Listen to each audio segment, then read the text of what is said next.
I never thought walking into my boss's office would change my life in ways I couldn't have imagined. It started innocently enough, a meeting about an important presentation I had been working on for weeks. Mr. Caldwell, the CEO of our company, was precise, demanding, and intimidating. I respected him professionally, but I never expected our interaction to cross, well, normal professional boundaries.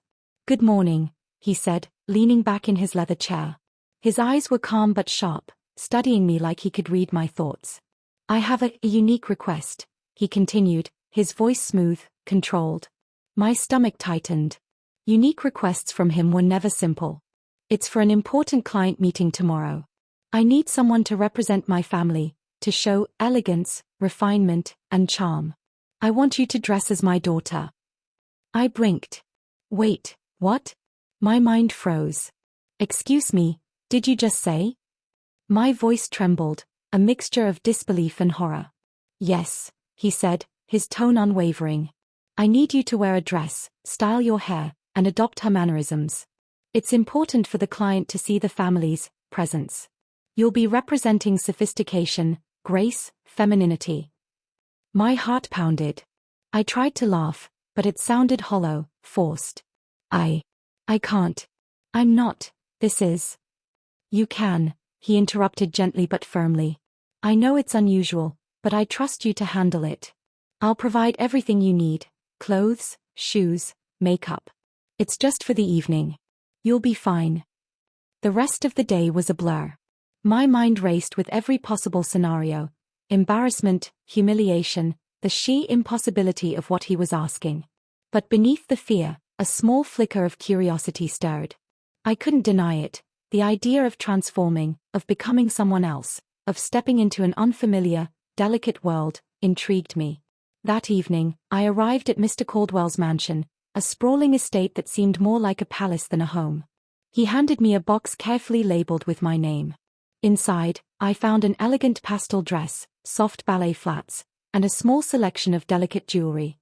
There was even a makeup kit, complete with subtle blush, mascara, and lip gloss. I stared at it all, my hands trembling. This is all for me?" I asked, voice shaky. "For you, yes," he said. "I've left instructions. Please follow them. My daughter will be away tonight, and I need someone to fill in. Don't disappoint me." I felt a mixture of panic and disbelief, but something in the way he looked at me, calm, commanding, made resistance feel futile. With a deep breath, I closed the door behind me and began the transformation.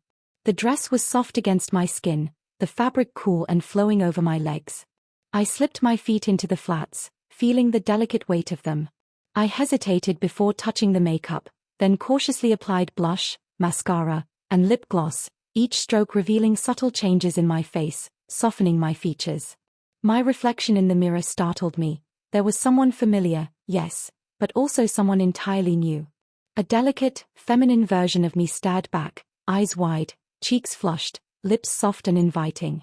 I felt a thrill I hadn't expected, a mixture of fear, embarrassment, and undeniable excitement.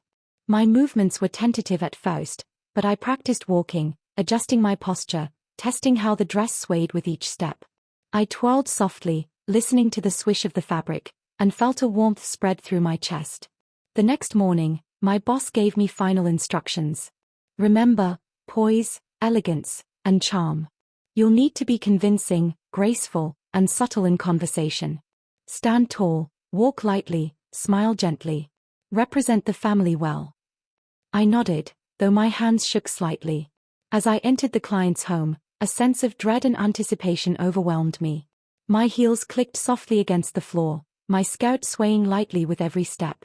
I kept my back straight, shoulders down, chin lifted, but every glance from the client's staff, every soft murmur of attention made me acutely aware of how exposed I was. And then came the moment of truth. The client entered, and all eyes shifted to me. I smiled, softly, gracefully, feeling a strange mixture of terror and exhilaration. The client's eyes lingered, and for a moment, I felt a strange sense of power. I was being observed, admired, evaluated, but I was holding my own. Over the next few hours, I adjusted. I learned to speak softly, to tilt my head at subtle moments, to cross my legs gracefully. Every movement, every gesture, felt exaggerated at first but gradually became natural.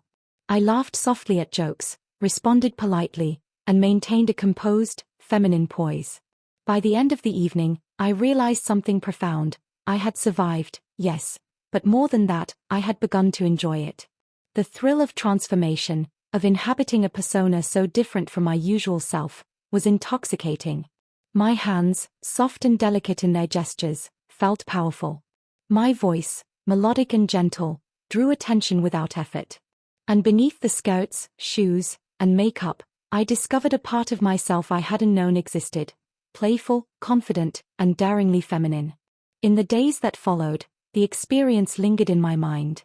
I found myself experimenting in private, trying on dresses, practicing gestures, and exploring makeup. I traced the curves of my body in the mirror, noticed the subtle sway of my hips, the way my shoulders moved differently, the delicate elegance that had awakened within me. My voice became softer, my gestures more intentional, my presence more aware. I even ventured outside, cautiously at first, in subtle outfits reminiscent of that evening. The thrill of public attention, the flicker of glances, the small murmurs of curiosity, it was terrifying, yes, but exhilarating in ways I hadn't anticipated. Every step in heels, every sway of the skirt, every tilt of my head became a tiny assertion of confidence, a small celebration of the persona I had discovered. The climax arrived unexpectedly. One afternoon, while visiting my boss's home to discuss an upcoming project, I was asked, once again, to embody his daughter for a client video call. This time, the stakes were higher, more observers, more attention, more scrutiny. My heart raced as I stepped into the dress, the heels, and the makeup. Every movement felt magnified, every glance critical. The call began. Cameras focused on me, voices of clients floated through the speakers, and I realized I had only one choice: either retreat, falter, and expose my uncertainty, or fully embrace the persona I had been developing. I inhaled deeply, straightened my back, tilted my chin slightly, and spoke with measured grace. The effect was immediate. Clients were charmed, engaged, and responsive. My boss's approving glance bolstered my confidence further. I felt a surge of exhilaration unlike anything I had experienced, fear and empowerment intermingling in a way that left me trembling, yet radiant. By the end of the week, I had transformed. The experience that had begun as humiliation, as an impossible demand, had become a journey of self-discovery and empowerment. I experimented more deliberately now, dresses, skirts, subtle makeup, delicate gestures, and discovered a confidence I hadn't known I could possess. I moved with intention, spoke with poise, and embodied elegance naturally, without hesitation. Even my colleagues noticed. "You've changed," one remarked, tilting her head. I smiled softly, a secret thrill coursing through me. The skirts, the dresses, the makeup, they weren't just costumes anymore. They were extensions of myself, tools for self-expression, and a source of empowerment. In quiet moments, I reflected on the experience. My boss had forced the situation, yes, but the transformation, the curiosity, the experimentation, the growing confidence, was mine. I had discovered a part of myself I hadn't dared to explore, feminine, playful, confident, and daring. I looked in the mirror one final time that week, adjusting the skirt, brushing my hair softly, and smiling. This was me, confident, radiant, empowered.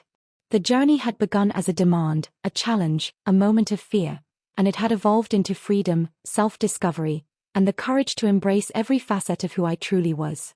The morning after that first overwhelming day, I woke with a mix of dread and anticipation. My reflection in the bathroom mirror caught me off guard. I still saw myself, yes, but there was something lingering from the night before, a softer, unfamiliar elegance in the way I carried my posture, the tilt of my head, even the sway of my shoulders. I hesitated before opening the box my boss had provided. Inside were a few more dresses, soft flats, and delicate accessories, a bracelet, a thin necklace, and a tiny hair clip. I picked up a lavender dress, feeling the silky material between my fingers. My stomach twisted. Can I really do this again? I did it anyway. Slipping into the dress, adjusting the hem, smoothing the fabric over my hips, I noticed the subtle sway of the skirt as I walked across the room. My heels clicked softly on the wooden floor, and with every step, I became hyper-aware of the transformation, not just the clothing, but how my body moved, how my posture shifted, how my gestures became deliberate. The makeup was next.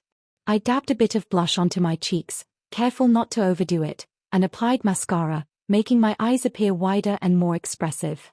When I looked at the mirror again, the person staring back seemed delicate, refined, and undeniably feminine. My heartbeat quickened. The thrill of the transformation was intoxicating, but the embarrassment was overwhelming. Who am I becoming? I whispered to myself. At work, the challenge intensified. I had to attend meetings, answer emails, and interact with colleagues in full persona. At first, every glance from co-workers felt like a spotlight. I could hear the whisper of shoes on the floor, the subtle murmur of conversations pausing as I entered. My cheeks flushed with every passing glance. They must think I'm ridiculous, or worse. But slowly, something shifted. The sway of my hips, the tilt of my head, the soft inflection in my voice, all of it began to feel natural. I found myself smiling gently during presentations, crossing my legs elegantly in chairs, gesturing softly with my hands. Even casual conversations felt different. I noticed my voice was softer, my tone more melodic. People listened, responded, engaged. And in that attention, I discovered a strange, empowering thrill. During lunch, I experimented further. I slipped into a quiet corner of the cafeteria and practiced subtle movements, adjusting my skirt as I sat, tilting my head just so, lightly brushing hair behind my ear. Each action was deliberate, a small test of how the persona shaped perception. I caught glimpses of colleagues stealing curious glances, and my heart raced, not from fear, but from a budding confidence. I can do this. I kind of like this. Evenings became my sanctuary for deeper exploration. Alone in my apartment, I experimented with outfits, hairstyles, and gestures. I tried on different skirts with pleats, pencil skirts, and softer, flowing fabrics. I walked across the room in heels, feeling how my posture shifted naturally, how my gait became more controlled and rhythmic. I experimented with makeup, blending subtle tones, trying new techniques that enhanced the delicate features my reflection had begun to reveal. I practiced speaking softly, reading aloud in a melodic tone, and tilting my head at the right moments to exude poise. Each session brought small discoveries: the curve of my lips, the sway of my hips, the soft strength in my stance. There were moments of embarrassment, of course. Sometimes I stumbled in heels, or my voice faltered, or I caught my reflection mid-expression and felt a jolt of self-consciousness. But each time, curiosity and excitement overcame the shame. I was exploring uncharted territory, learning to inhabit a persona that felt foreign yet thrillingly authentic. By midweek, I ventured outside in public. A short trip to the grocery store felt like a major undertaking. Every step was deliberate, every glance from strangers magnified in my awareness. My posture was upright, my shoulders relaxed, my head held high. I felt both exposed and empowered. Some people glanced curiously, some smiled politely, and I realized I could navigate the world in this new form with growing confidence. Returning to work that afternoon, I noticed subtle changes in how colleagues interacted with me.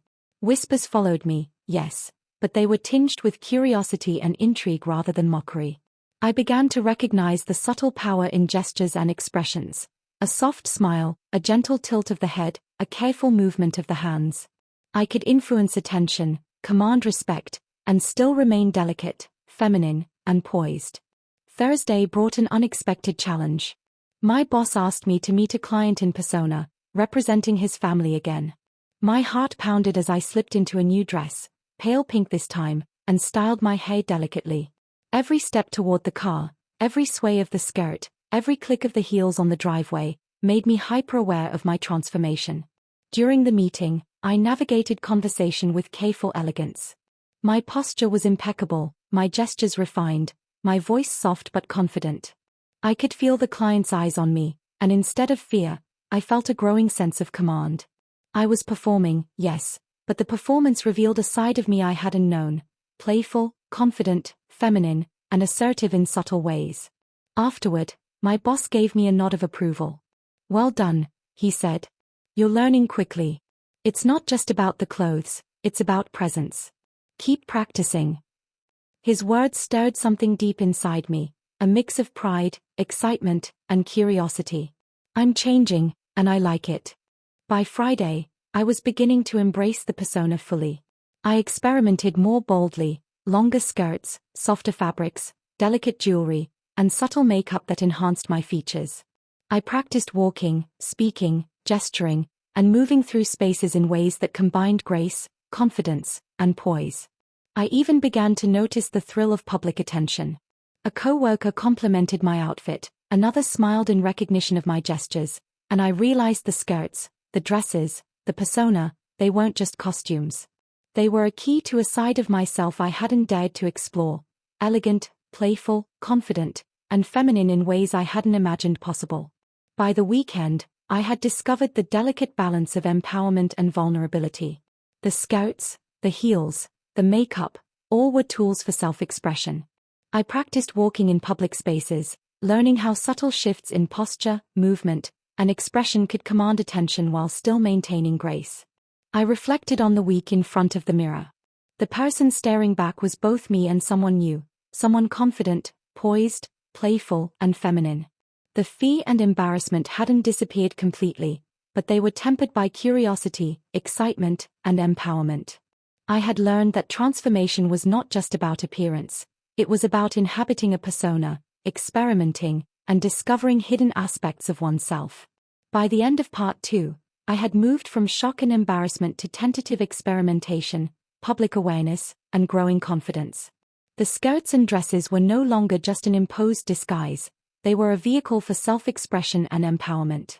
I was learning to walk, speak, and exist in this new persona with subtle grace and poise, preparing for the ultimate confrontation and full acceptance of this transformative experience.